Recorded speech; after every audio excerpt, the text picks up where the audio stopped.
राय दामोदर की कथा। कार्तिक माह की 5 की एक कहानी। कार्तिक माह में बहुत सी कहानियाँ कही जाती हैं, लेकिन अब जो कहानी बताई जा रही है वह एक ही कहानी की जाती है। एक ब्राह्मण और ब्राह्मणी थे। वे 7 कोस दूर गंगा यमुना स्नान करते थे। रोज इतनी दूर आने जाने से ब्राह्मणी थक जाती थी। एक दिन ब्राह्मणी कहती कि कोई बेटा होता तो बहू आ जाती, पर घर वापिस आने पर खाना बना हुआ तो मिलता, कपड़े धुले मिलते। ब्राह्मण कहता कि तूने भली बात चलाई, चल मैं तेरे लिए बहू ला ही देता हूँ। ब्राह्मण फिर बोला कि एक पोटली में थोड़ा सा आटा बांध दे, उसमें थोड़ी सी मोहर असरफी डाल दे। उसने पोटली बांध दी और ब्राह्मण पोटली लेकर चल दिया। चलते चलते कुछ ही दूर एक गांव जमुना जी के किनारे बहुत सारी सुंदर लड़कियां अपने घर बनाकर खेल रही थीं। उनमें से एक लड़की बोलती है कि मैं तो अपना घर नहीं बनाऊंगी, बिगाड़ूंगी, मुझे तो रहने के लिए ये घर चाहिए। उसकी बात सुन ब्राह्मण के मन में वह लड़की छा गई और मन ही मन सोचने लगा कि बहू बनाने के लिए यही लड़की ठीक रहेगी। जब वह लड़की जाने लगी तो ब्राह्मण ने उसके पीछे चला, और जब वह लड़की अपने घर पहुंची तो बूढ़ा ब्राह्मण बोला, बेटी कार्तिक का महीना है, मैं किसी के यहाँ खाना नहीं खाता। तुम अपनी माँ से पूछो कि मेरा आटा छानकर 4 रोटी बना देगी क्या? यदि वह मेरा आटा छानकर रोटी बनाएगी तभी मैं खाऊंगा। लड़की अपनी माँ को सारी बात बता देती है। माँ कहती है कि बेटी बाबा से कह दे कि रोटी में 4 रोटी वह भी खा लेंगे। लेकिन लड़की कहती है कि नहीं माँ, बाबा ने कहा है कि मेरा आटा छानकर बनाओगी तभी वह खाएंगे। तब उसकी माँ कहती है कि ठीक है, जब बाबा से कह दे कि अपना आटा दे दे। उसने आटा छाना तो उसमें से मोहर असरफी निकलती हैं। वह सोचती है कि जिसके आटे में इतनी मोहर असरफी हैं उसके घर न जाने कितनी होंगी। अब ब्राह्मण रोटी खाने बैठा तो लड़की की माँ बोली, बाबा तुम लड़के की सगाई करने जा रहे हो? बाबा बोला कि मेरा लड़का तो काशी बनारस पढ़ने गया हुआ है, लेकिन अगर तुम कहो तो मैं खांड कटोरे से तेरी लड़की को ब्याह कर साथ ले जाऊं। लड़की की माँ बोली, ठीक है बाबा, और वह ब्याह कर लाया। घर आकर बोला, रामू की माँ दरवाज़ा खोल कर देख, मैं तेरे लिए बहू लेकर आया हूँ। आकर बहू का स्वागत सत्कार कर ब्राह्मणी बोली, दुनिया ताने मारती थी, अब तू भी मार ले। हमारे तो 7 जन्म तक कोई बेटा बेटी नहीं है, तो बहू कहाँ से आएगी? ब्राह्मण बोला, ना तू दरवाज़ा तो खोल। ब्राह्मणी ने दरवाज़ा खोला तो सामने बहू खड़ी थी। देखी वह आदर सत्कार से बहू को अंदर ले गई। अब जब ब्राह्मण ब्राह्मणी नहाते जाते तो बहू घर का सारा काम करके रखती, खाना बनाती और सास ससुर के कपड़े धोती और रात में उनके पैर दबाती। इस तरह से काफ़ी समय बीत जाता है। सास बहू को सीख देती है कि बहू चूल्हे की आग न बुझने देना और मटके का पानी ख़त्म न होने देना। एक दिन चूल्हे की आग बुझ गई। बहू भागी भागी पड़ोसन के घर गई और बोली, मुझे थोड़ी सी आग दे दो, मेरे चूल्हे की आग बुझ गई है। मेरे सास ससुर सुबह 4 बजे से बाहर गए हुए हैं और वे थके हुए हारे वापस आएंगे, मुझे उनके लिए खाना बनाना है। पड़ोसन कहती, अरे तू तो बावली है, तुझे तो ये दोनों मिलकर पागल बना रहे हैं। इनका ना कोई बेटा है ना ही कोई बेटी है। बहू बोली, ना ना, आप ऐसे मत बोलो, क्योंकि इनका बेटा काशी बनारस पढ़ने गया है। पड़ोसन फिर बोली, अरे तुझे ये झूठ बोलाकर लाए हैं, इनका कोई बेटा नहीं है।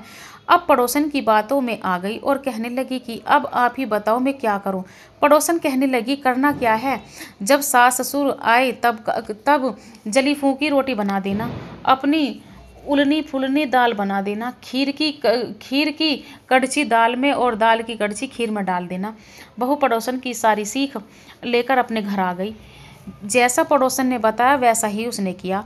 अब सास ससुर घर आते ही तो भूखों का कोई आदर सत्कार बहू ने नहीं किया और ना ही उनके कपड़े धोए। जब सास ससुर को खाना नहीं दिया तो सास बोली, बहू ये जली फूकी रोटी क्यों है और दाल अलूनी है? बहू पलटकर जवाब देती है, आज ही खाओ सासू जी, अगर एक दिन ऐसा खाना खा भी लिया तो तुम्हारा कुछ बिगड़ नहीं जाएगा, मुझे तो जीवन भर ही अनूठी रहना है। बहू की बातें सुनकर सास बोली कि आज तो बहू ने अच्छी सीख नहीं सीखी। अब बहू फिर से पड़ोसन के घर भागती तो कहती कि अब आगे बताओ कि मुझे करना क्या है। पड़ोसन बोली कि अब तुम 7 कोठों की चाबी मांग लेना। अगले दिन जब वह सास जाने लगी तो बहू आ गई। बहू अड़ गई कि मुझे तो 7 कोठों की चाबी चाहिए। तो ससुर कहने लगा कि ये तो चाबी आज तक तो कल चाबी इसे देनी ही है, हम आज हैं कल नहीं, इसलिए चाबी दे दो। सास ससुर के जाने के बाद बहू ने कोठे खोलकर देखो तो किसी में अन्न भरा है, किसी में धन भरा है, किसी में बर्तन भरे हैं, सभी में अटूट भंडार भर पड़े हैं। जब बहू ने 7वां कोठा खोला तो उसमें महादेव जी, पार्वती जी, गणेश, महालक्ष्मी, पीपल पथवारी, कार्तिक के ठाकुर, राई दामोदर, तुलसी जी का बिड़वा, गंगा जमुना बह रही हैं। 36 करोड़ देवी देवता भी विराजमान हैं और वही एक लड़का चंदन की चौकी पर बैठा माला जप रहा है।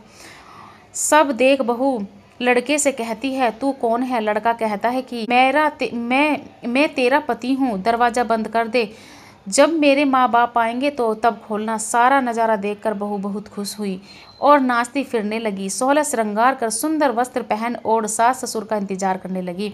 उनके लिए 36 प्रकार के पकवान बनाकर रखे। सास ससुर जब वापस आए तब उसने उनका बहुत सा आदर सत्कार किया, उनके कपड़े धोए, उनके पैर दबाए। बहू सास के पैर दबाते कहने लगी कि माँ जी, आप इतनी दूर 12 कोस यात्रा करके गंगा जमुना का स्नान करने जाती हो, थक जाती हो, तो तुम घर में स्नान क्यों नहीं करती हो? बहू की बात सुनकर सास कहने लगी कि भला गंगा जमुना भी घर में बहा करती हैं क्या? बहू बोली, हाँ माँ जी, बहती है, चलो मैं आपको दिखाती हूँ। उसने 7वां कोठा खोलकर दिखाया तो उसमें गणेश, लक्ष्मी, महादेव, पार्वती, पीतल पथवारी माता लहरा रही हैं, तुलसा जी लहरा रही हैं, कार्तिक के ठाकुर, राई दामोदर, गंगा जमुना बह रही है। 36 करोड़ देवी देवता विराजमान हैं और वहीं तिलक लगाए चंदन की चौकी पर एक लड़का माला जप रहा है। माँ ने कहा कि तू कौन है? लड़का बोला, माँ मैं तेरा बेटा हूँ। बुढ़िया फिर बोली, तू कहाँ से आया है? लड़के ने कहा कि मुझे कार्तिक देवता ने भेजा है। बुढ़िया कहती है कि बेटा ये दुनिया कैसे जानेगी, कैसे जानेगा मेरा घर का धनी, क्या जानेगी देवरानी जेठानी, क्या जानेगा मेरा अगड़ बगड़ पड़ोस कि तुम मेरा बेटा है। बुढ़िया ने विद्वान पंडितों से सलाह ली तो वह बोले, इस पार बहू बेटा साथ खड़े हो जाएं और उस पार बुढ़िया खड़ी हो जाए। बुढ़िया ने चमड़ा की अंगिया ब्लाउज पहनी और छाती में से दूध की धार निकले। बेटे की दाढ़ी मूछ भीगे पवन पानी से गठजोड़ा बंधे तो जब जाने यह बुढ़िया का ही बेटा है। उसने ऐसा ही किया। चाम की अंगिया फट गई, छाती में से दूध की धार निकली, बेटे की दाढ़ी भीग गई, पवन पानी से बहू बेटे का गठजोड़ बंधन गया। ब्राह्मण ब्राह्मणी की खुशी का पार न रहा, वे बहुत खुश हुए। हे कार्तिक के ठाकुर, राई दामोदर, भगवान ने जैसी बहू बेटा उनको दिए वैसे सभी को देना। जय श्री राधे कृष्ण।